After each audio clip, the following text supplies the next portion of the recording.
ناظرین اس وقت ہمارے ساتھ ایک مولانا صاحب ہیں بلکہ خطیب بھی ہیں، ان سے پوچھتے ہیں سر آپ کا نام؟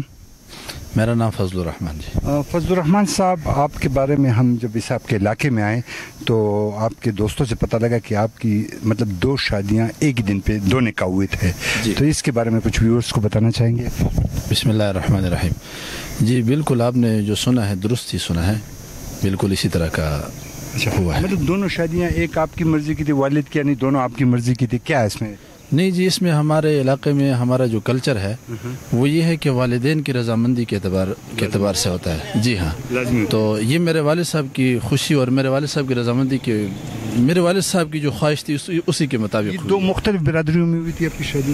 نہیں جی، میری اپنی برادری، اپنی ہی برادری سے مطلب آپ کے چاچا کے یا ماما کے کچھ؟ جی جی، اپنی ہی برادری کے۔ ماشاء اللہ، تو یہ ایک ہی شادی ہوئی اور انہوں نے ابھی تک اس طرح نہیں کی ہے؟ شریعت کے لحاظ سے آپ کیسے دیکھتے ہیں اس کو؟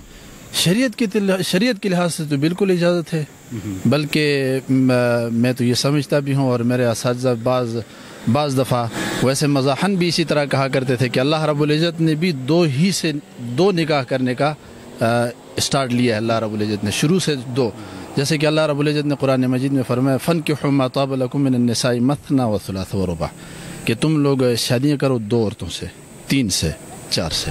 ایک کا تو تذکرہ ہی نہیں ہے قرآن مجید میں، بلکہ ہمارے ایک استاد تھے، ہمارے استاد محترم حضرت مولانا سید صابر حسین صاحب، وہ فرمایا کرتے تھے کہ اللہ رب العزت نے قرآن مجید میں ایک نکاح کرنے کا جو حکم دیا ہے وہ ظالم کے لیے دیا ہے، ہاں جو ظلم کرتا ہے، جو عدل نہیں کر سکتا ہے اس کے لیے 1 ہے، اور جو عدل کر سکتا ہے اس کے لیے تو 2 ہے، 3 ہے، 4 ہے۔ ماشاءاللہ، دونوں بیویوں سے آپ کے کتنے بچے ہیں؟ الحمدللہ 3 بچے ہیں، 6 بچے ہیں الحمدللہ، ایک ہی تناسب سے۔ اور اگر زندگی رہی تو بچوں کے لیے یہ سنت زندہ کریں گے لڑکوں؟ انشاءاللہ۔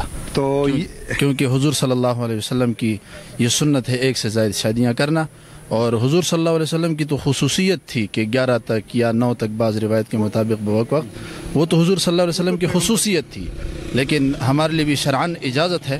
اور دنیا کے لحاظ سے دیکھا جائے تو آج کل عورتوں کی پیداوار زیادہ ہے، تناسب سے دیکھا جائے تو عورتوں کی تعداد زیادہ ہے اور مردوں کی تعداد کم ہے، اور اب ہم ایک شادی پر اکتفا کریں گے تو اس سے معاشرہ بگاڑ کی طرف جائے گا، معاشرہ سیدھی راہ کی طرف نہیں آ سکتا ہے۔ بہت بہت شکریہ۔ یہ تھے ہمارے ساتھ فضل الرحمان صاحب، جنہوں نے آپ کو بہت آسان کر دیا۔ اگر آپ 2 شادیاں ایک ٹائم پر بھی نکاح کرتے ہیں تو یہ شرعاً جائز ہے، اور انشاءاللہ ان سے یہی ہمارا تو سر آپ نے بہت اچھا پیغام دیا، سنت کے مطابق دیا، شریعت کے مطابق دیا۔ لوگ چھپاتے ہیں، آپ نے کھول کے بتا دیا۔ بالکل چھپانے کی کوئی بات نہیں ہے۔ شکریہ۔